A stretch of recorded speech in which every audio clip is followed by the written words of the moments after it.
Is your toilet running non-stop and won't stop filling? It isn't just annoying, it's wasting gallons of water every single day. The good news?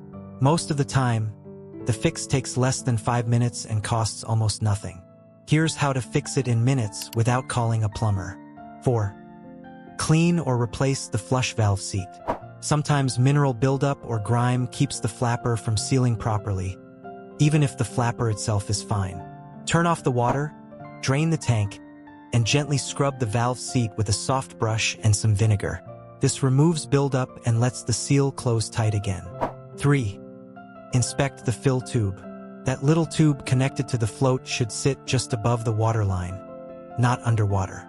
If it's positioned wrong or disconnected, it can cause a constant trickling sound. Simply reposition it so it clips onto the overflow pipe correctly. 2.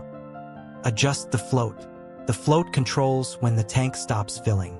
If it's set too high, water keeps overflowing into the overflow tube, which keeps your toilet running. Look for a screw or clip on the float arm and lower it slightly so the water shuts off about an inch below the top of the overflow tube. 1. Check the flapper valve. This is the most common culprit. The flapper is the rubber piece at the bottom of the tank that seals the drain. Over time, it warps, cracks, or stops sitting flush. Lift the tank lid and watch it after a flush. If it doesn't fully close, that's your leak. A cheap replacement flapper from any hardware store usually solves it instantly. If you've tried all of this and it's still running, the fill valve itself might be worn out, and that's a $10 part that takes 10 minutes to swap.